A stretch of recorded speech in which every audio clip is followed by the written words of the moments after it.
Olá, Oi, tu- tudo bem? Tá me tudo bem? escutando Boa bem, Aline? tarde. Seja bem-vinda, viu? Muito obrigada por aceitar meu convite. Eu estou muito honrada. Imagina, prazer é meu. Liliane, então, como eu falei, assim, o seu vídeo foi um dos que mais me impactou. Assim, a gente recebe muito depoimento de mulheres que estão tentando engravidar, mas você tem uma clareza, sabe? Um pé no chão, que com certeza o tempo de espera fez tudo isso com você, sem dúvida nenhuma. E por isso que eu acho importante a gente dividir um pouco aqui da tua jornada, né? E das várias fases que eu imagino que você atravessou ao longo desses 10 anos, né? Então, eu quero começar primeiro te agradecendo e já te pedindo para você se apresentar, conta um pouquinho quem é a Liliane. E aí você já pode começar contando mesmo, até se quiser seguir aí uma ordem, quando que veio esse desejo pela maternidade, como que foi no início, e a gente vai batendo papo aqui, seguindo com a história. Tá bom. Bom, eu estou super feliz de estar aqui, Aline, e fiquei muito feliz com o convite, porque realmente eu acho que foi uma ideia muito importante da doutora Letícia, com o impacto que ela tem, com a quantidade de gente que segue, de a gente poder falar disso com mais naturalidade, né? Porque depois a gente pode até falar um pouco disso, mas eu vivi dois momentos muito diferentes e ambos muito dolorosos com relação à infertilidade, que é ou falar muito e ter as pessoas aumentando a nossa ansiedade exponencialmente, ou não falar nada e você lidar com aquele, né, um bode no meio da sala o tempo inteiro e você ter que ficar contornando isso. E nenhuma das duas coisas é legal. Né? E eu acho que a gente poder falar um pouco mais tranquilamente, é claro que vem de um lugar de ansiedade, de dor, de sofrimento, que nunca não é uma conversa leve, tranquila, mas poder falar disso já é um alívio, né? Já dá uma eu falei que essa palavra é ruim no vídeo, mas eu realmente não consigo achar outra. Dá esse ar de normalidade, porque é isso que a gente se sente muitas vezes, né? A gente se sente anormal, a gente se sente com um problema, com uma questão única. E eu, bom, tem 10 anos, né? Eu tenho 40 anos, tem 10 anos que eu tento engravidar. Então eu não demorei muito para querer, para me bater a vontade de ter filho. Eu comecei com 30 e a minha primeira FIV foi com 31. E logo no começo eu fui direto para a FIV porque a gente teve um diagnóstico de baixa contagem de espermas do meu marido, baixa motilidade. Então os médicos foram muito taxativos. Minha ginecologista na época falou: olha, não dá nem para tentar inseminação, nada, coito programado, nada, vai direto para a FIV. E eu passei por um primeiro processo de FIV muito traumático, né? Imagino que várias pessoas podem ter passado por isso também, que é era a primeira vez que eu estava tendo contato com tudo, com todas as informações, e tudo me chegou muito matemático, muito racional, e eu era muito jovem, né, para uma FIV, eu tinha 31. Então os médicos lidavam comigo assim como se fosse fato consumado já, tipo, ah não, então você vai fazer aqui.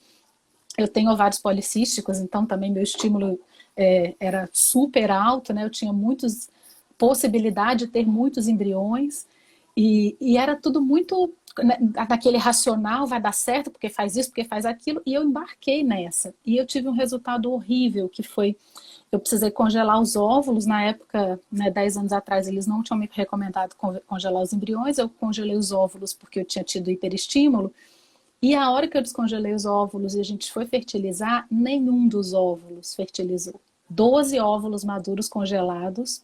Só um Nossa, fertilizou, mas desenvolveu assim muito. Já estava com desenvolvimento bem atrasado, mesmo assim a gente transferiu, mas já sabia que não ia dar certo. E deu errado. E aí, na hora de dizer o processo, a matemática está lá, né? Não é na hora de dizer a causa do fracasso, a matemática vai embora. E aí ninguém conseguia me dizer o que poderia ter acontecido. E aí hoje, né, depois de 10 anos, a gente sabe que tem muita coisa inexplicável, mas eu estava lidando com profissionais que não tiveram a tranquilidade de admitir que tem o limite desse conhecimento, que tem coisas que são especulativas, e isso me traumatizou muito. A gente ficou assim, achando aquele processo muito agressivo. E aí a gente resolveu parar de fazer FIV e tentar naturalmente. Eu tinha 31 anos, eu falei, bom, então vamos ver. Aí meu marido foi tentar fazer tratamento e tal. E daqui a pouco a gente caiu no famigerado, tá tudo bem. Porque ele conseguiu, né? Era meio passageira, foi passageira essa questão dele da mobilidade de espermatozoides, e a gente entrou naquele lugar de não tem nada errado, tá tudo certo com vocês, relaxa que vai. E no Relaxa que Vai, a gente morava em São Paulo, tinha uma vida realmente super estressante, trabalhava numa grande empresa, meu marido também. A gente mudou de São Paulo, voltou para o Espírito Santo, mudei de emprego já 2 vezes, eu fui para a vida acadêmica, eu já fiz mestrado para ocupar a cabeça, agora estou fazendo doutorado, já mudei de tudo, mesmo mudei de marido, nessa de Relaxa que Vai. E 3 anos atrás, então, a gente já depois de ter feito tudo imaginável, todos os tratamentos alternativos, todos os garrafados, porque é isso, né? Eu falo no vídeo que, né, e a gente fala bem disso, os tentantes, das sugestões inconvenientes, mas a verdade é que a gente faz tudo que a gente escuta, né? Claro, Quando você está tanto tempo claro. assim, eu fiz tudo que era possível. Porque, né, não, então é porque eu não fui na medicina chinesa. Ah, não, então porque eu não fiz terapia. Ah, não, porque eu não mudei de emprego. Ah, não, porque eu não fui andar até aqui, né? Eu moro no Espírito Santo, numa cidade litorânea. Vai andar na praia, vai relaxar. Por isso que é cruel, né? Porque as pessoas falam de um lugar que parece que a gente não está tentando de verdade. É, E aí a gente voltou há 3 anos. Aí fui para um outro médico, que aí de novo.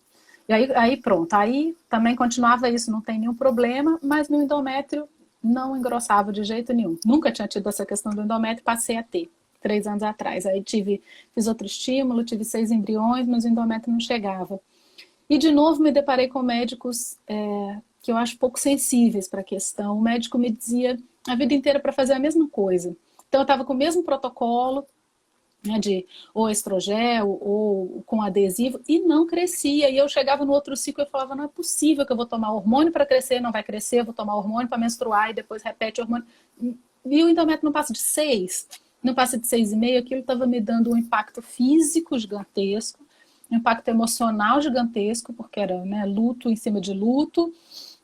E eu perguntava e ia dizer, não há outra possibilidade, não há outra possibilidade, não há outra possibilidade. E aí foi um momento em que a gente viveu um luto muito grande. Isso foi 2 anos atrás, 2019, porque a gente desistiu mesmo de tentar.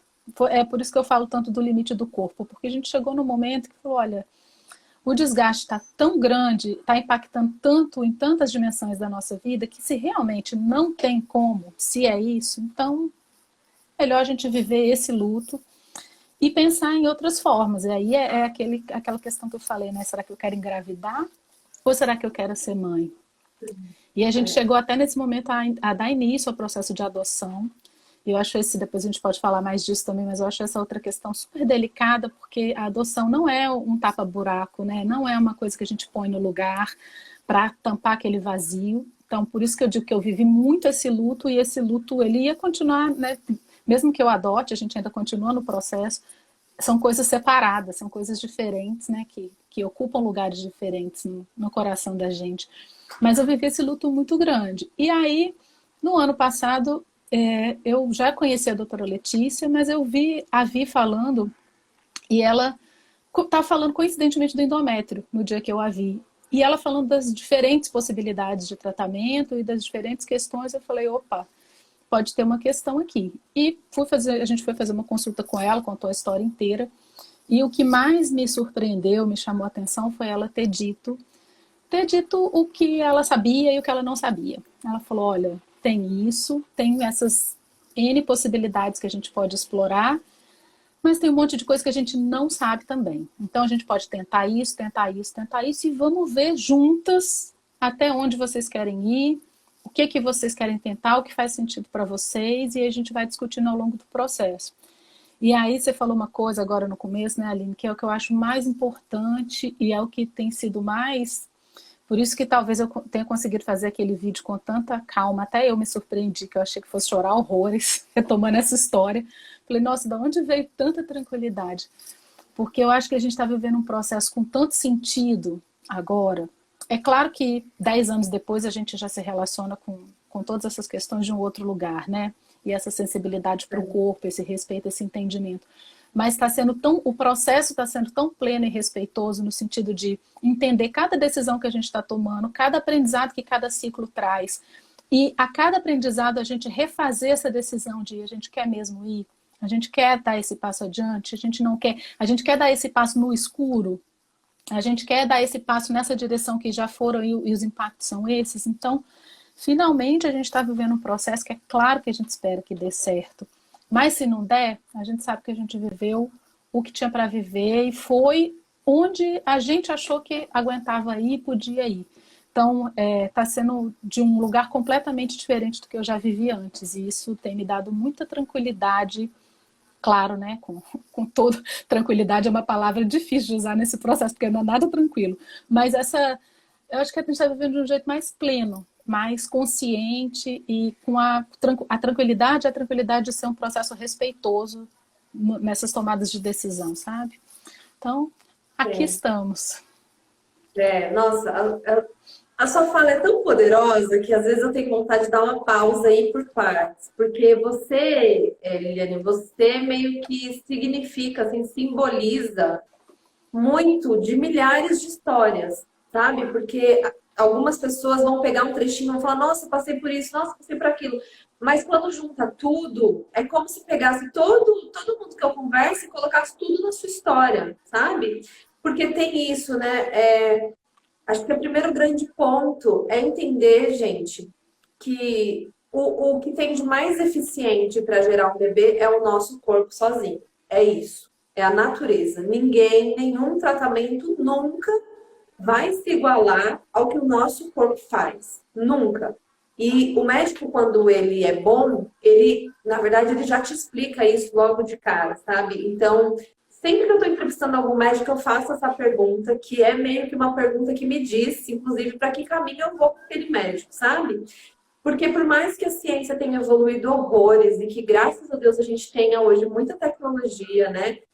Que torna possível gerar famílias de diferentes maneiras, nunca vai se igualar ao que o nosso corpo faz naturalmente. Então, acho que o primeiro grande mito que precisa ser derrubado é de que a ciência vai resolver seu problema. É de que você tem um problema, mas quando você for para a FIV vai dar tudo certo. Porque é um desgaste muito grande, financeiro, emocional, psicológico, para o corpo, né? Porque você vive naquela montanha russa, né? É como se você estivesse na TPM constantemente. E aí, quando não dá certo, igual você, poxa, todo mundo apostou todas as fichas em você porque afinal você era jovem. Acho que aí também está um ponto muito importante para a forma como te olhariam com 40 anos e para a forma como te olharem com 31, né? E como nenhum parâmetro e nem outro são regras universais, gente. Uma mulher, às vezes, de 40 anos responde muito melhor do que a Liliane respondeu com 31. Então é isso, acho que o segundo ponto é não se deixar rotular, sabe? Ah, não, então porque você tem 40 tem que ser FIV. Será? Será que tem que ser FIV? Esses dias eu estava vendo um stories da doutora Vanessa Henrique, que é porque eu gosto muito dela, até dei um print. E a pessoa perguntava assim, doutora, eu tenho, sei lá, 40 anos, meu antimileriano é 0,5, um negócio assim, bem baixinho. Posso ir para a FIV? Na FIV eu tenho melhores resultados? E ela foi muito sincera, ela falou assim, olha, na FIV, seu resultado vai ser quase igual naturalmente. Então, vamos discutir os pontos prós e contras. Então, esse modular a expectativa, né, com verdade, com clareza, isso passa tanta segurança, porque você sabe que você está tomando uma decisão assumindo de fato os riscos que essa decisão tem, né, Liliane? Uhum. Exato. E assim, essa coisa da matemática foi muito surpreendente para mim desde o começo e uma grande armadilha para mim, na verdade, porque eu sou super racional, planejadora. Então, quando veio essa matemática, eu só botei numa planilha e falei, beleza, o que eu tenho que fazer? Vamos lá. E a verdade é que as alternativas são muitas sempre, né? De fazer de vários jeitos, inclusive de não fazer nada.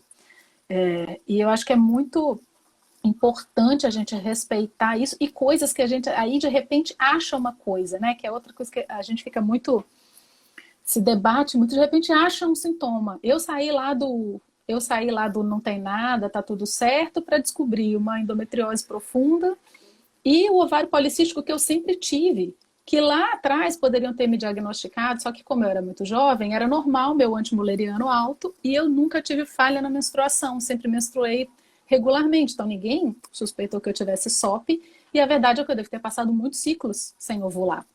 E agora eu tenho 40 anos, continuo com a MH lá em cima, só que os ovários com menor qualidade. Então, assim, é Verdade. muito. E aí, pronto, e aí eu tô numa situação super atípica, porque o normal é ter 40 anos com a MH baixo, meu MH é acima de 2. Só que os meus óvulos não. Então, é muito caso a caso, que é isso que dá, que dói quando as pessoas também vão comparar as histórias, né? Mesmo gente que já passou pelo processo, não tem comparação. E eu até falei, depois eu fiquei até pensando se a minha mãe não ia ficar chateada, porque eu falei o exemplo dela no vídeo, mas depois ela foi muito querida e amorosa, como sempre. Mas é isso, a minha mãe sempre, claro, né, que é filha, você acha que de algum jeito vai refletir a sua história.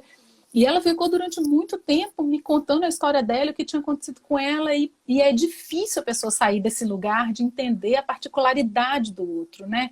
Fora que ainda por cima é um casal, não é uma pessoa.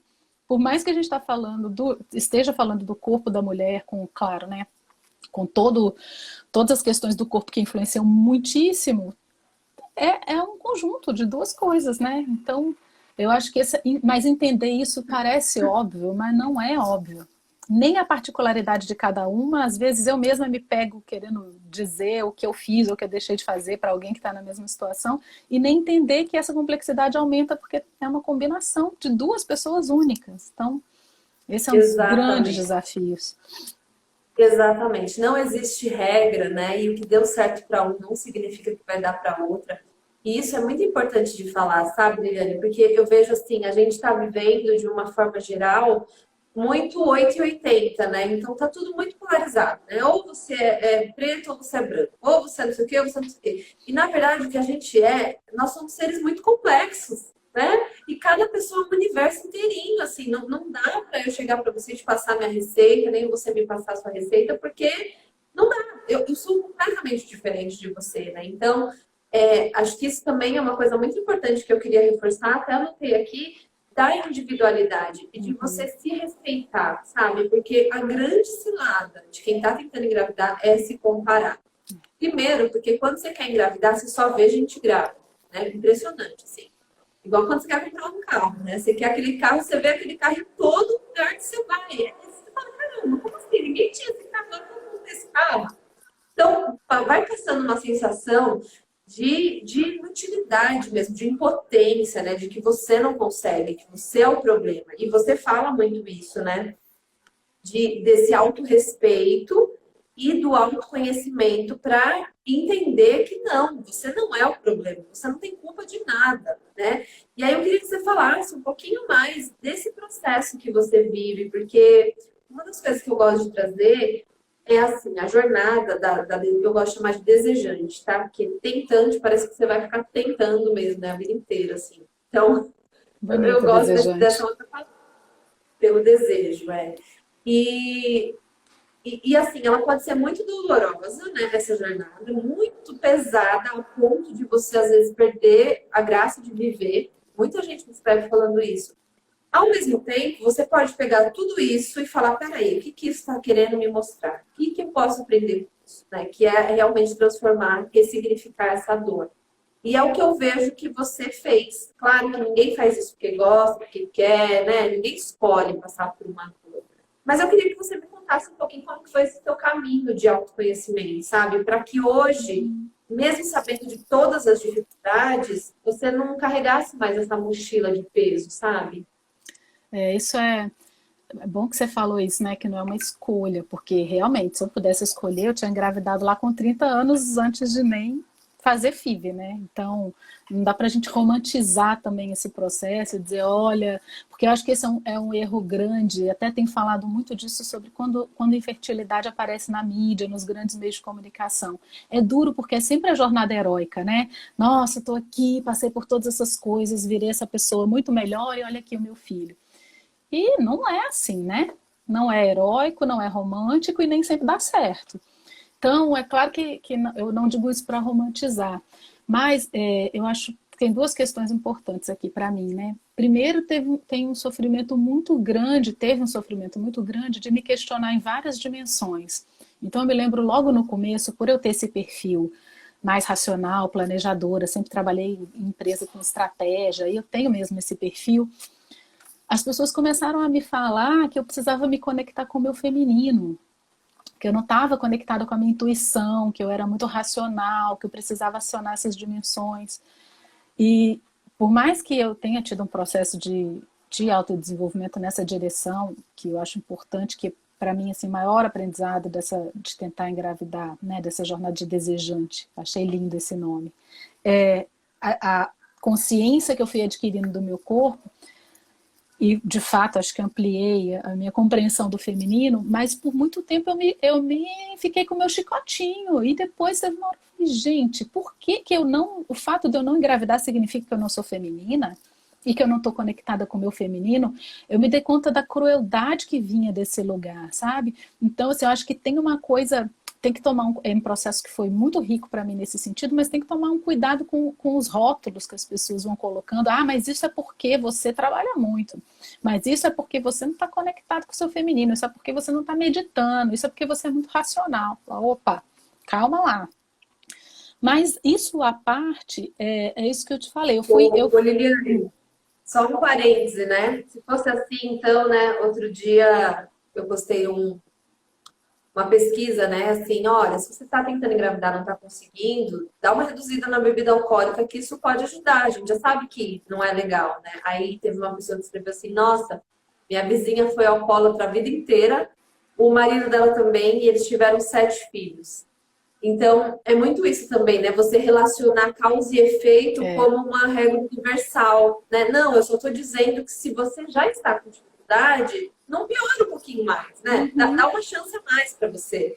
Não estou dizendo que beber álcool vai ser contraceptivo, porque não, senão na Cracolândia não tinha ninguém grávido, né? Então, às vezes, é isso que você falou, de pegar um rótulo e falar, ah, não, mas sabe o que que é? Você precisa se conectar com o feminino. Aí você vai, se conecta com o feminino, muda a sua vida e não engravidou. Então, não era isso. Então, assim, essa busca tem que ser motivada por algo maior do que só essa causa e efeito que te vende, né? E aí, para mim, o que fez muita diferença, eu fiz muitos anos de terapia, e esse processo terapêutico de entender de onde vinha esse desejo, de assumir com honestidade algumas questões. Então, por exemplo, a questão de engravidar mesmo, eu quero muito ser mãe, como você falou lá, né? Naquela minha frase, é porque eu quero muito ser mãe, eu tenho esse desejo que eu sei que está dentro de mim, e eu tenho essa certeza que ela não é explicável racionalmente, que isso vai acontecer. Como vai ser, se a gente vai adotar, se eu vou engravidar, eu não tenho a menor ideia, mas o que vai acontecer, vai. E aí eu fiquei me perguntando muito sobre isso, por que eu queria tanto engravidar. E chegou um momento que foi um momento doloroso, mas importante para mim, porque a gente quer ser bonito na fita, né? Mas foi um momento de admitir que tem um egoísmo gigantesco nesse meu desejo de engravidar. Eu quero engravidar porque eu adoraria passar por essa experiência. É para mim que eu quero engravidar. É porque eu queria muito viver isso que o meu corpo de mulher me possibilita. Se eu não viver isso, eu vou ficar com o vazio dessa experiência que eu gostaria muito. Significa que se eu adotar, não vou ter amor, não significa nada disso. Vem de um lugar que é um desejo de passar por essa experiência física, emocional, espiritual, que é só se engravidando. Então, quando eu falo desse processo de ir entendendo os desejos, ir entendendo o corpo, eu acho que vai desde reconhecer onde tem o mistério, que é isso, eu não vou ficar tentando explicar por que eu tenho certeza absoluta que eu vou ser mãe, eu não tenho explicação para isso, essa é uma certeza que eu tenho, que mora dentro de mim. Agora, outras coisas eu fui compreendendo melhor, o que me ajuda a lidar melhor com isso também. Então, e a consciência do corpo, isso para mim foi muito importante, né? Então, tem 10 anos que eu tento engravidar, tem 10 anos que eu não tomo pílula e nenhum tipo de anticoncepcional. E isso, né, dá pra gente uma consciência das dores, dos prazeres, das oscilações. Isso para mim, assim, não tem preço. Eu passei por mudança de estilo de vida, e não digo que isso não foi importante, foi super importante. Passei por mudança de alimentação, que independente de engravidar ou não, foram coisas importantes para mim, para minha saúde, para o meu bem-estar. Inclusive, quando eu terminei, eu fiz um tratamento longo, ayurvédico, e quando eu terminei, eu fui, né? Claro, de novo, vamos ser sinceros. Quando eu terminei, eu fui fazer uma transferência logo com aquele pensamento assim, nossa, eu fiquei 1 ano e meio fazendo esse super tratamento ayurvédico, mudei minha vida, pedi demissão do trabalho, mudei minha alimentação, agora vai. Aí, pá, nova transferência, nada. Fiquei super arrasada, mas eu me lembro que meu marido me perguntou, ele falou, nossa, mas você acha que não valeu a pena? Eu falei, imagina, eu não consigo imaginar a minha vida sem ter vivido por esse processo de transformação de alimentação, de estilo de vida. Era uma coisa que era importante para mim. E aí é outro ponto de autoconhecimento para mim super importante, que é, por mais que isso ocupe um lugar gigantesco na minha vida, eu não sou isso. Isso não me define. Ótimo. Eu não sou uma mulher que deseja ter filhos apenas e que está nesse processo apenas. Né? Até ri, porque várias pessoas se reconectaram comigo a partir do vídeo, né? Gente que eu não via há muito tempo, que eu não falava há muito tempo. E aí teve uma amiga que veio falar comigo e eu brinquei com ela, eu falei, vamos tomar um café virtual, porque eu fiz várias outras coisas, além de tentar engravidar nesses últimos 10 anos. Então, assim, isso também é muito importante, a gente entender onde, de novo, não é tapar o buraco, porque o buraco vai estar lá, a gente sabe muito bem disso, que esse vazio está lá e a gente tem que lidar com ele. Mas a gente não é isso só. Então tem tantas outras coisas na vida e esses processos fizeram sentido para mim em tantas outras dimensões que eu me sinto mais fortalecida, mais alimentada, mais consciente. E isso não tem preço. Isso, se eu engravidar ou não engravidar, é uma conquista que eu levo para a minha vida. Não é uma coisa que eu falo, perdi esse tempo, perdi esse dinheiro. Pelo contrário, eu sou uma pessoa melhor por ter passado por essas transformações também. Exato. E você falou uma coisa tão importante, porque uma coisa que eu noto muito é justamente essa perda da identidade, sabe? Então, claro que não dá para comparar, né? São coisas diferentes, por exemplo, uma carreira, uma viagem, um filho. Filho é algo que é seu para sempre, você vai cuidar para a vida inteira. Mas eu também não posso desmerecer a carreira e eu também não posso desmerecer tudo que eu fiz para chegar até aqui. E o que eu noto, Liliane, é que às vezes essa busca, e é por isso que o que você falou assim, é tão rico, sabe? Se fazer essa pergunta, por que e para que eu quero esse filho? Né? Qual que é a minha motivação para ser mãe? Muitas vezes você não acha a resposta rápido, mas você tem que entender de onde vem esse sentimento, sabe? Às vezes é de uma criança ferida que não teve tanto amor quanto gostaria, agora precisa retribuir esse amor. Ou não, às vezes é porque você teve uma irmã, você foi tão bem cuidado e você quer viver isso também. Ou você nunca vai achar essa resposta, mas você se fazer essa pergunta é muito importante. E entender que nesse processo, por mais que ele fique muito aflorado, esse desejo de ser mãe, existe a mulher ali, né? Existe o casal ali, então eu vejo muitas pessoas, isso que você falou é muito poderoso, sabe? Eu não sou só isso, é isso que eu mais quero agora, mas eu não sou só isso.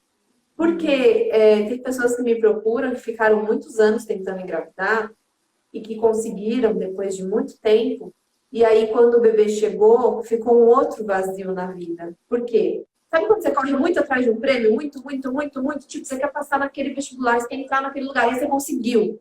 Aí você perde sua motivação. Né? E agora? Pelo que eu vou lutar agora? Nossa, o que vem agora? Porque você perde sua meta. Sua meta foi alcançada. O que você vai fazer depois? Então, se colocar nesse lugar de, peraí, qual que é o lugar que eu estou dando para esse desejo na minha vida, né? E quando vier o filho, né? O que vai acontecer?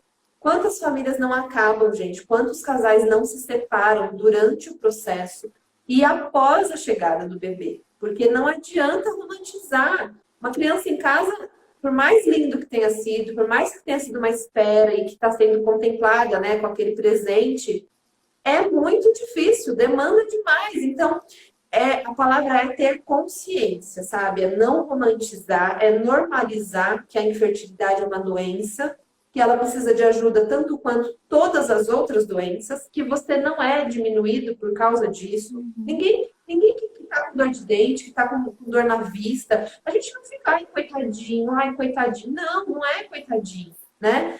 Então, tudo isso, sabe, é achar os devidos lugares e tomar consciência. E a partir disso, que eu acho que foi o que você fez, você começou a tomar consciência, assumir, ter autorresponsabilidade de falar, peraí, o que é pra mim? O que eu tenho que fazer? Ah, é mudar estilo de vida? Vamos mudar estilo de vida. Né? E entender que você fala uma frase lá no vídeo que é muito bonito, que você fala, ter o autorrespeito, o autoconhecimento e respeitar a mágica que existe nisso tudo. E eu achei demais, porque uma pessoa que está há 10 anos esperando por algo que ela quer tanto, e ela ainda consegue ver a mágica que existe nisso tudo, né? Conta um pouquinho pra gente. Literalmente assim, não dá. Você é outra pessoa hoje, né? Se for olhar para trás, então, só tendo muita consciência, né? E assim, e essa coisa da mágica vem muito desse aprendizado meu, desse lugar racional.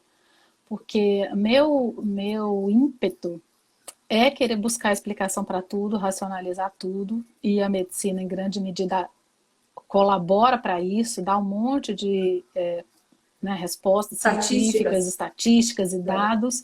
E é claro, né, a gente se apega no que tem. Né, a gente quer se apegar em alguma coisa desesperadamente. E se é isso que tem, a gente se apega nisso.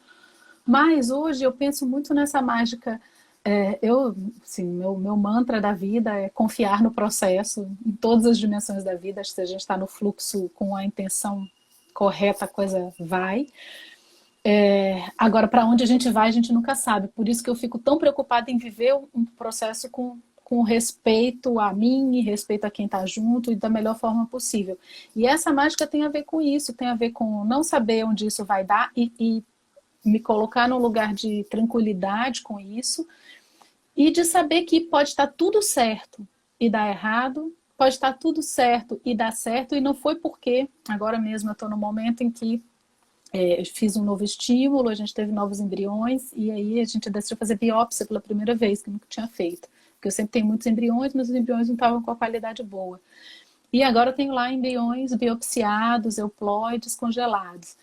É uma tentação grande falar, agora vai, porque agora está tudo certo. Agora eu vou ter um endométrio lindo, de 9 centímetros, de 9 milímetros. Agora eu vou ter um embrião lindo, que está lá biopsiado. E a verdade é que tem a mágica nisso tudo. Pode dar certo, pode dar errado, e não é por causa disso ou por causa da... Não vou saber 100% das respostas. Então, por isso que eu me volto muito para o processo, que eu acho que o que tem de mais valoroso é passar por isso me sentindo inteira. Isso é importante falar, porque imagina se durante 10 anos eu estivesse vivendo esse processo apostando no que viria depois dele. Eu poderia sair depois de 10 anos completamente estraçalhada financeiramente, emocionalmente, fisicamente, e se com essa mentalidade não ter visto nada de importante. Então, o meu lugar de pensar na mágica disso tudo, que eu não sei onde vai dar, mas que o que está sendo vivido está sendo relevante para mim, é que eu não sei o que vai dar disso. Eu quero muito que dê certo, queria muito engravidar, mas não sei se eu vou conseguir engravidar. Agora, eu só estou há 10 anos vivendo isso porque eu acredito que viver isso também me acrescenta de algum jeito, viver isso, né, com esse respeito. Quando eu estava me sentindo agredida lá, eu fiquei 5 anos sem tentar nada, né? Também a gente não é masoquista. Mas colocar essa intenção e ter essa consciência me possibilita ter esse olhar. E aí a mágica está nisso, de sei lá o que vai dar, mas faz sentido estar aqui passando por isso nesse momento, né? Acreditar no processo e saber que você não tem controle de todas as coisas, né? E que mesmo que provem lá matematicamente que agora o endométrio está excelente, que agora o embrião está biopsiado, que agora... Não sei, não sabemos, né? Não sabemos. E esse não saber é aquilo que a gente não quer olhar. E aí você só consegue olhar com clareza quando você deixa de enfiar debaixo do tapete, pega aquela dor, absorve, chora, vive aquele luto e fala, não, tudo bem, é você que eu tenho, é pra sua cara que eu tenho que olhar? Então vamos lá, vou olhar pra sua cara, né? Vou seguir aqui e o que tiver que ser, vai ser. Eu tô fazendo a minha parte, tô leve, tô tranquila que agora tô bem acompanhada. Acho que isso também é muito fundamental. Eu tô só olhando aqui as pessoas participando, gente, porque não dá pra gente parar em todos os comentários, mas tem muitas pessoas relatando que também passaram por médicos que não foram, né? Acho que a grande questão é encarar cada história como única, né? Então, cada paciente que abre a porta é zerar tudo e falar, pera, e ter a escuta ativa, né? Acho que falta isso também, você escutar mais do que falar, porque os médicos tendem a ter a certeza, a ter os dados, então eles querem lidar com isso, mas escutar mais, às vezes, também é o que falta, né? Tem um comentário aqui, inclusive, ó, da Joelma. Todas as vezes que eu converso com o meu ginecologista sobre a dificuldade para engravidar, ele fala para eu relaxar que vai acontecer. Estou relaxando há 2 anos. Acho que vou trocar de ginecologista. Joelma, muito importante você trocar de ginecologista, tá? Sabe por quê?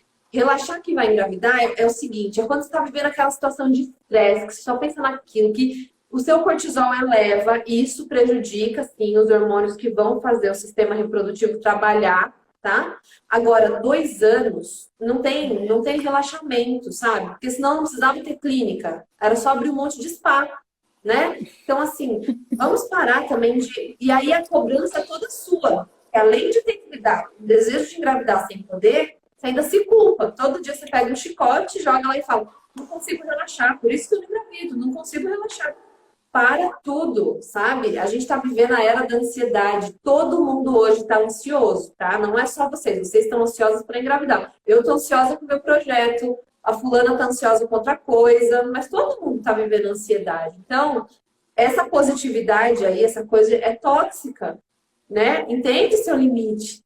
Não é, tem alguma coisa física, fisiológica que você precisa resolver. 1 ano sem engravidar, gente, já é considerado infertilidade pela Organização Mundial de Saúde. Então, é hora de investigar.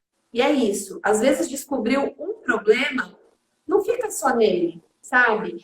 É preciso ver o todo. Quanta gente descobre síndrome dos ovários policísticos, Liliane, que é muito clássico na maioria das vezes, né? As pessoas têm... Mulher que fica com mais acne, com mais pelos e tal, tem sintomas característicos.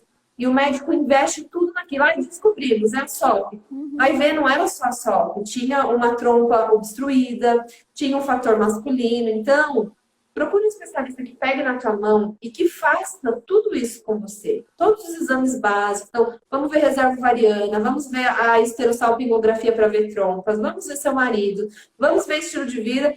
Viu tudo? Tá tudo bem? Opa, vamos detalhar um pouco mais. Porque 2 anos tentando engravidar, gente, não é só relaxar, né? E assim, não engole essa história. Não dá, sabe? Senão a gente vive um turbilhão de culpas. E o tempo vai passando, né? E é isso, né, Eliane? O tempo vai passando. É. Quem dera, né? Se há 10 anos você tivesse encontrado o especialista que você encontrou hoje. Exatamente. Não é? Não, e que eu ia te dizer isso, assim, se tem uma coisa que eu faria diferente nessa trajetória toda, teria sido me ouvir mais e mudar mais rápido, porque eu fiquei muito tempo acreditando no que o médico me dizia, sendo que o meu corpo me dizia o oposto, tomando aquele mesmo estradiol todo mês, daquela mesma forma, o endométrio não crescia, e eu voltava, o endométrio não crescia.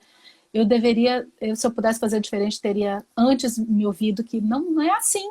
Não é assim. Meu corpo está dizendo que não é assim que o meu endométrio vai crescer. E se ele está me dizendo, porque é isso muito importante o que você falou, se o médico, eu acho que se o médico diz pra gente, o meu protocolo é assim, sai correndo, porque o protocolo não é dele. O protocolo tem que ser nosso. Se o médico diz, me conta a sua história e vamos entender o que funciona para o seu caso, aí para mim tem um caminho. E eu fiquei muito tempo ouvindo médicos dizendo, meu protocolo é esse e é assim que faz. Então, eu teria saído antes, que eu acho que poderia ter ganhado anos, né? Que aí os óvulos melhores e anos nesse processo, porque realmente a gente sabe, se a gente está atento, a gente sabe disso, e não tem protocolo escrito na pedra que dê conta. Não, e é isso, gente. Acho que assim, uma grande dica que fica aqui, especialmente da Liliane, que tem um lugar de fala aqui, eu não tenho lugar de fala, eu não tô tentando engravidar, sabe? É isso. E às vezes também tem uma intuição, né? Às vezes eu sou muito assim, não sei vocês, mas eu vou no lugar que eu ouço aí, vem um negocinho assim e falo, não sei não. Gente, é batata. Toda vez que eu ignoro a minha intuição, eu me ferro, sabe? Então, às vezes também, ficar com esse radarzinho ligado, sabe? Às vezes alguma coisa que ele te falou, você falou, opa, peraí, como é que é? Mas por que é assim? E tem que ficar tudo muito claro, né? Uma coisa que, gente, não dá para ir em consulta e voltar com dúvida. Olha, é assim, Liliane, as pessoas escrevem. Ah, então, eu fiz 3 FIVs. E aí, na última, aconteceu isso, conta a história inteira. O que você acha que pode ter sido? Eu fico assim, meu Deus do céu. Não tenho a menor ideia do que pode ter sido. Mas o médico, se ele também não tiver a menor ideia, ele tem que pelo menos sentar, ser honesto e falar, ó, é o seguinte... A gente fez isso, a gente fez isso, a gente fez isso, a gente fez isso. Tudo que tinha de melhor, de mais inovador. E te explicar os motivos e falar, mas nós não sabemos porque não deu certo. Porque é isso também. Ele não é a verdade absoluta ou sabe tudo. Não. Quantas vezes os médicos admitem que por causa de uma coisa que a mulher contou, acendeu uma luzinha e falou, opa, peraí, pode ser então que precise de um protocolo Y, que eu nunca usei, mas que vai ser necessário. Né? Então, Esse autoconhecimento, gente, que a Liliane está falando, ele é importante por isso, porque você vai sentar e quando alguém te disser alguma coisa, você fala, opa, peraí, não, nesse caminho aí não dá não, porque eu já fiz, não deu certo, entendeu? Então vamos tentar outra coisa. E buscar, e essa busca, infelizmente, eu já atendi pessoas aqui, já fiz live com uma mulher que passou por 8 ginecologistas. 8 anos de busca, 8 anos. Ela fez 6 esterossalpingografias, é a Adriana. E quando ela foi na primeira vez num especialista em fertilidade, em reprodução assistida, na primeira consulta ele descobriu o problema. Então, quando você realmente acerta e pega o médico que te ouve, sabe, com atenção, que ouve a tua história, acho que o grande teste é esse, gente, o médico que ouve, sabe? Porque a gente tem que estar com a escutativa. Assim como aqui eu estou com essa escutativa, esse profissional também tem que te ouvir, né, Liliane? Acho que isso é uma dica importante. E outra coisa importantíssima, Aline, é que é uma ciência muito nova, né? A ciência da fertilidade. Então, se a gente fica ouvindo apenas os médicos, sem entender que tem uma coisa, que tem essa voz que às vezes é intuição. Intuição é conhecimento acumulado, não racionalizado, né? Então é para a gente respeitar muito a intuição também. Eu, nesses 10 anos, olha, quando eu comecei, eu falava para vocês, né? Quando eu comecei, se congelava óvulo, não se congelava embrião, porque dizia que o melhor era o óvulo. Depois eu passei pela fase de precisa transferir a fresco. E aí eu ficava arrasada, porque eu não podia transferir a fresco, porque eu sempre tinha síndrome de hiperestímulo, tinha que esperar o ovário. Agora a gente já está numa fase de que alguns médicos dizem, não, melhor congelar, porque talvez o embrião demonstre mais resistência depois de passar pelo processo. Quer dizer, em 10 anos mudou tanto e tão radicalmente que se você fica só ouvindo o médico, claro que os médicos são parceiros importantíssimos, mas assim, achar a pessoa que te dê essa clareza de dizer, olha, por agora é isso, por causa disso tudo que a gente está conseguindo enxergar. A gente fica com essas certezas absolutas que não são certezas absolutas, né? Então, é muito importante isso, entender exatamente de onde esse médico está falando, baseado em que ele está falando, e desconfie das certezas absolutas, porque a gente está falando de uma ciência de menos de 40 anos, gente, né? O primeiro bebê de FIV. E para a ciência isso é um período muito curto e é um período de exploração. Essa que é a realidade. A gente tá, ainda bem que a gente está podendo passar por isso e muita gente está podendo ser beneficiado por isso, mas se alguém diz que não é isso, então, acho que quando você ficar com o radar ligado, tirar todas as dúvidas, é alguém que tenha a tranquilidade, a segurança de se colocar nessa posição. Eu falo muito isso para a doutora Letícia, isso me dá muito mais segurança do que alguém que me vem, que já me vieram tantas vezes, as pessoas que me vieram com certezas absolutas. Admitir a dúvida requer uma segurança tão grande que isso me deixa tranquila. É isso. Né? Exatamente essa frase, assim, só admite dúvida quem já tem tanta segurança naquilo que sabe que pode dar errado, né? Que não vai te vender frustração. Tem um comentário aqui da Isabel Calazans, que é o seguinte: a cada perda gestacional que eu tinha era praticamente descartado pelo médico. Foram 6 gravidezes e de 6 diferentes médicos. Gente, não dá, sabe, assim, segundo aborto, porque tem um aborto lá individual que pode acontecer com todas as mulheres de abortar uma vez, e geralmente quando é até 12 semanas é o próprio corpo que fez essa seleção natural, que aquele embriãozinho não ia conseguir sobreviver ou ia ter alguma coisa muito difícil, mas a partir da segunda já deve ser investigado. Tem alguma coisa ali que precisa ser modulada, ajeitada, às vezes não é uma coisa complexa, sabe? 6 perdas. Imagina que é isso, viver 6 perdas, passar por 6 médicos e buscar resposta e não encontrar. Assim, é de cortar o coração, né?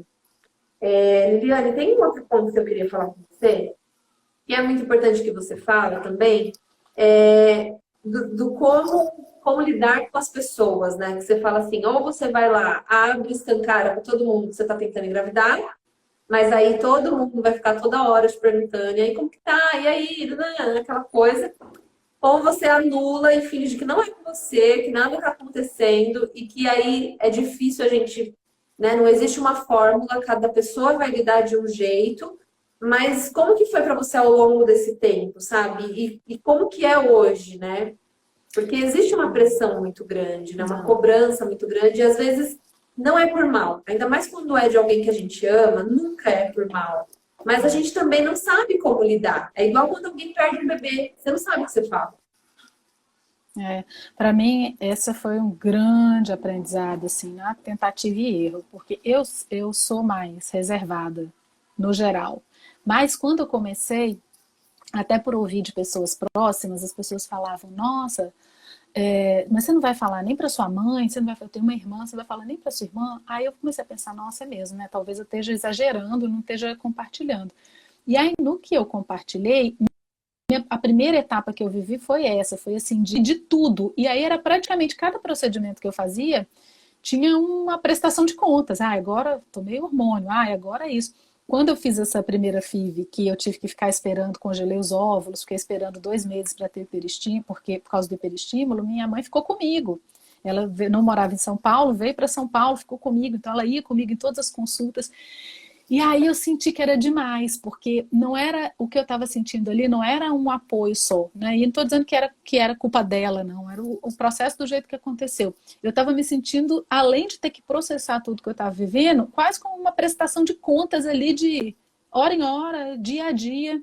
Fazer relatório. E aí eu falei, opa, não, calma, né? Eu preciso conseguir lidar com esses sentimentos todos aqui num lugar de uma certa numa reserva que não é de isolamento, mas é de conforto para lidar com aquilo, né?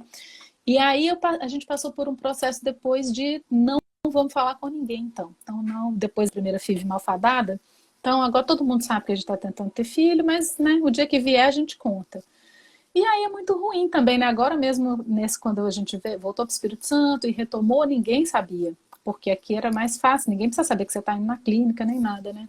Mas aí é muito ruim, porque a gente tem as emoções, isso eu acho foi uma coisa que eu aprendi, que eu acho muito importante viver as emoções todas do processo. Tem hora que é uma raiva, tem hora que é indignação, tem hora que é luto e choro, e muitas vezes eu passava por cima disso para ir para o próximo. Não, beleza, principalmente quando eu tinha muitos embriões ainda, não, beleza, esse não deu, vamos para o próximo, bora crescer endométrio de novo. E não é o próximo, não é uma rotina, não é uma burocracia. E aí hoje, e isso foi a coisa que fez diferença para mim de todas as coisas do relaxa, ter mais flexibilidade profissional fez diferença para mim. Porque hoje, o dia que eu tô no estradiol bombando, que eu tô com a energia saindo pela orelha, que eu não consigo sentar e concentrar, eu me permito não fazer nada que exija concentração e fazer uma atividade física que vai gastar energia, ou aquele dia que tá o hormônio lá embaixo, que você tá acabada, eu consigo. Então, isso me ajudou muito. Mas não compartilhar isso com as pessoas, voltando à sua pergunta, dá uma proteção para isso. Mas também você vive essa oscilação e todo mundo fica achando que você é louca, né? Tipo, o que está acontecendo que ela está um dia eufórica, no outro dia arrasada, fica uma semana sem falar com ninguém. Então também não fazia muito sentido para mim esse lugar. Embora eu estivesse numa bolha de proteção, não fazia muito sentido, porque é isso, era uma coisa muito importante que a gente estava vivendo. Eu não estou dizendo todo mundo, mas nós somos muito próximos, eu e meu marido, dos nossos pais, dos nossos irmãos. Então, com essas pessoas, os amigos mais próximos, não fazia sentido não existir isso. E a gente foi, e não, eu vou dizer que foi bem difícil para mim. Ano passado, agora fazendo tratamento com a doutora Letícia, a clínica fica em Ribeirão. Então tinha a questão da viagem, foi uma questão prática que foi o gatilho para isso. Falei, bom, como é que a gente vai ficar viajando para Ribeirão? Vai falar que vai ficar fazendo o quê? E aí, falei, não dá. As pessoas são adultas, são maduras, elas nos amam, elas estão preocupadas conosco, talvez elas não saibam o que fazer. Então nós vamos ter que ter uma conversa difícil e dizer o que faz, o que não faz. E aí, um dia, quando eu fui contar para os meus pais, o impulso foi o mesmo, minha mãe veio de novo, pois é, não sei o quê, porque eu fiz tal exame. Eu falei, mãe, calma, senta aqui, vamos conversar. Sentei minha mãe e meu pai e falei tudo. Falei, olha, não, por favor, não falem desse jeito. Eu vou falar, pode deixar que eu vou falar, então hoje qual que é o combinado que a gente tem? Pode deixar que eu falo. Quando tiver alguma coisa para falar, eu falo. Então, às vezes, passa um mês inteiro que eu estou num ciclo intermediário entre uma coisa e outra, a gente nem toca no assunto. Depois fala, então, a gente vai viajar semana que vem, olha, a gente está nessa etapa, olha, a gente voltou. Mas ninguém fica contando o dia para saber do meu positivo ou negativo, né? Até vi uma pergunta aqui. Eu nunca engravidei. Eu nunca fiquei grávida, nunca tive um A Joyce positivo. perguntou, teve algum Então, é positivo? muito difícil, né? Porque as pessoas já sabem que, né, foi lá, transferiu, 12 dias depois tem o exame. Mas ninguém fica me perguntando, e aí, foi? Eles já esperam a gente falar, esperam a gente levar a notícia, e aí a gente fala, a hora que tá tranquilo para falar, a gente fala, conversa, explica, dá os detalhes, porque também isso fica muito mistificado, né? Fala, não, é isso, faz isso, o procedimento é de tal jeito. Então a gente conseguiu chegar nesse lugar hoje, mas não foi difícil por causa disso que você falou. Não é um lugar de agressividade. Tem o povo sem noção, sem dúvida. Mas esse povo sem noção me incomoda menos, incomoda mais, né? Essa que vem de perto. Então esse foi sentando e conversando abertamente, e aí passa por coisas, não é? E não é uma coisa que a gente sentou e conversou e tudo ficou certo. Por exemplo, no Dia das Mães desse ano, eu cheguei na minha mãe para almoçar e minha mãe veio me dar Feliz Dia das Mães. Ah, porque você tem seus filhos estão lá congelados, você vai ter os filhos e o seu, vocês estão na fila da adoção, é uma coisa que já está em gestação. Eu falei, mãe, não fala isso. Não fala isso, que você não tem ideia do quanto pior é você falar isso. Eu não preciso que você Eleva a expectativa, né? não, e eu não preciso, não é para ter pano quente. A gente não divide para botar pano quente. Esse que eu acho que é o ponto, sabe? Não é para, você não precisa amenizar a minha dor. A dor tá aqui, tá tudo bem, a gente convive com ela. Então, tem o Dia das Mães, o que eu quero é que você entenda que esse dia é muito difícil para mim. Mas não é para você dizer que eu já sou mãe, porque eu não sou mãe. Eu sou mãe de quê? Mãe de embrião? Não sou mãe de embrião. Tá lá congelado. Então, assim, não é para ficar botando pano quente e me dar uma flor e me dar um Feliz Dia das Mães, sabe? Mas é um aprendizado. E para mim o rico foi quando eu decidi enfrentar. Quando eu decidi enfrentar e assumir que isso é um aprendizado para mim e aprendizado para quem está perto de mim, e aí, mais uma vez, é um círculo pequeno, não é um círculo grande. Eu até acho que eu comentei com você, eu hesitei muito em compartilhar o vídeo da doutora Letícia no meu Instagram. Aceitar fazer o vídeo, eu aceitei na hora. Falei, compartilhar na rede dela, que tá todo mundo mais ou menos envolvido com o tema, mas na minha eu falei, gente, como que será que as pessoas vão receber? Porque tá mais no Instagram, né? Eu falei, sei lá, 10% das pessoas sabem que eu tô passando por isso. E eu fiquei com medo do julgamento de novo, porque a gente fica com medo, porque dói, né? Você não quer sair dando a cara a tapa. Mas depois eu compartilhei e fiquei muito feliz por ter feito isso, porque o retorno foi muito positivo, tanto de gente que se identificou, quanto de gente que disse que aprendeu, quanto de gente que disse que não tinha a menor ideia e achava importante saber. Mas é isso, não é uma coisa que a gente sai escancarando, falando no alto-falante, mas para esse círculo próximo, para mim fez sentido investir nesse processo. E é um investimento mesmo, que às vezes vai doer, com a melhor das boas intenções, vai te desejar Feliz Dia das Mães. Eu falei, não, não faz isso. E aí se eu estou comprometida com esse processo de aprendizado junto, eu também preciso dizer, não fala isso que piora, né? Mas não é, agora eu vou romper, não vou falar mais nada. Então, para mim tem sido um aprendizado diário, mas mais confortável do que evitar totalmente ou fazer o relatório burocrático passo a passo, sabe? Então tem sido um lugar mais confortável. Muito bom. Ó, tem um perfil aqui, não sei o nome da pessoa, mas o perfil é Minha Jornada Até Você. Eu decidi não contar, porque a minha família é muito crítica. É isso, né, gente? Você sabe quem é que está do seu lado, né? Você sabe como que vai ser a reação. Então, se é importante, acho que tudo tem que ser pesado, né? Os prós e contras, né? Se para você te trouxe mais alívio, né? Não contar, porque você sabe que vai ser cobrada, porque você sabe, não conta, né? Agora, se para você sabe que se você tiver uma conversa honesta, aquilo ali vai ser entendido e vai ser respeitado e vai ser importante para você, então talvez valha a pena realmente primeiro pensar nisso, né? E expor mesmo, né? Ó, o milagre das 40 semanas, eu não quero que sintam pena, por isso eu não falo, dói. E é isso, né? Essa sensação de pena, do ai, tadinha, ela não consegue. E aí, sabe o Como que assim? acontece? As pessoas param de falar de filho, você vem com uma criança, todo mundo fica constrangido com o bebê perto de você. Fala, mas, gente, É, né? Eu continuo sendo irmã, não, tia, amiga. é isso. E a gente, na verdade, a gente confunde muitos papéis, né? A gente troca tudo, bota tudo no mesmo balaio, não sabe lidar e se atropela. Por isso que, gente, é isso, sabe? É entender o que acontece primeiro dentro de você. E esse caminho não é fácil, né? Eu acho que ficou muito claro nesse papo aqui que a gente nem vitimizou, nem romantizou. A gente falou da importância de você encontrar um meio termo, né? De saber que é difícil, sim. E isso foi uma das coisas que também me impressionou assim, na sua história, porque são 10 anos e você tá pé no chão e ao mesmo tempo você tem esperança, sabe? Você tá consciente de que pode dar certo, de que pode não dar certo. Então é isso, porque viver é isso, gente. A gente está falando aqui de filhos, né, que é o perfil, mas para várias áreas da nossa vida não é diferente, né? A vida não vem com garantias, não tem nada que, né? Ah, se fosse assim, não teria divórcio, né? A gente não teria amizades rompidas, a gente não teria sonhos interrompidos no meio. Viver é correr risco, né? E às vezes, em vez de você se vitimizar e ficar perguntando, ai, por que comigo? Por que não com você, né? Porque talvez a pessoa que está do seu lado não está vivendo a dor da infertilidade, mas ela está vivendo uma outra dor que é tão grande quanto. Então, é entender isso, é entender que a sua dor existe, dar nome a ela e saber lidar com ela e saber que os sentimentos estão todos aí. Não existe sentimento ruim, gente. Todo sentimento tem a sua função, né? O que vai determinar é a relação que você tem com ele. Porque você pode ficar, igual você falou, né, Liliane? Hoje eu me permito ter raiva, estar indignada e eu vivo todas as emoções. E é isso, é não se prender a uma emoção. Quando você começa a ficar preso demais a uma emoção, isso é um outro ponto importante, gente. Fiquem atentos, tá? Outro dia eu estava lendo uma pesquisa que eu não lembro se é da Universidade de Oxford ou de Minnesota, que estudou um grupo grande de casais que tentavam engravidar. Opa!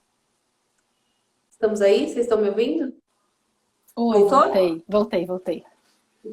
Então, outro dia eu estava vendo uma pesquisa que mostrou que 54% dos casais que tentam engravidar, especialmente as mulheres, né, que é mais difícil mesmo pra gente. Que a gente que gera, né? A gente que cria essa expectativa da barriga e tudo, a gente que está tomando hormônio, né, nesse processo, estão com depressão. Então, fiquem atentas aos sinais, sabe? Não romantizem tudo. Normalizem que essa dor é uma dor importante. Se for necessário, busque ajuda, porque nem sempre a meditação com você sozinha vai dar conta, sabe? Nem sempre estar positivo vai dar conta. Se ultrapassa o seu limite, não tenha vergonha de buscar ajuda, assim como qualquer outra doença, ela precisa de ajuda, né? Então, acho que esse é o recado que eu queria deixar. E a última pergunta para a gente finalizar a live. O próximo passo agora, então, você está com o endométrio lindo e você tem embriões. O próximo passo é fazer esse encontro acontecer, essa transferência. Exatamente. A gente tem 3 embriões euploides congelados e aí vamos transferir um por um. Vamos ver. Muito bom, muito bom. Eu estou aqui já, assim, muito na torcida. Quero muito, né, ter a oportunidade de, quem sabe, a gente voltar para contar o fim aí dessa história, né, que não está no fim ainda, tem muita coisa ainda para acontecer, mas já quero te agradecer demais, tá? Por essa riqueza, assim, de pensamento, por dividir tua história, por dividir essa reflexão que é tão importante, sabe? E espero que tenha aí tocado o teu coração, te feito refletir, de repente te feito até opa, preciso acordar e trocar de médico, esse aqui é o problema. Sabe? Quem sabe, né? Se te deu algum insight para ação, tome essa ação e saiba que você não está só, que a culpa não é sua, que tem milhares de pessoas assim como você, tá bom? Liliane, muito obrigada, viu? A live vai ficar salva e um grande abraço a todos vocês, uma excelente semana. Só tenho a te agradecer. Imagina, eu que agradeço e também espero que possa ter ajudado quem está junto. Eu ouvi muito nessa semana, como você é forte, como você é forte. Acho que a gente é forte quando a gente encara a dor de frente e divide. Aí a gente fica forte. Então, tem sido realmente um presente da doutora Letícia me proporcionar essa oportunidade de partilhar e te agradeço também por abrir esse espaço. Tem, além de tudo, me feito muito bem e me feito, como eu estou aqui nesse lugar de desejante, me sentir menos sozinha, mais abraçada e essa onda toda de boas energias aumenta a minha esperança de que vai dar certo, seja lá como for. Então, muito obrigada. Que ótimo. Esse é o objetivo, sabe? Que a gente se una nessa rede de apoio, porque vocês não estão sozinhas, gente. É isso, ó. Beijo no coração aí de todas vocês. Muito, muito obrigada e uma excelente semana para todo mundo, viu? Vou desligar que a live vai cair. Tá bom, um beijo. Tchau, Foi um tchau. Até prazer. mais. Muito De obrigada. nada. Gratidão.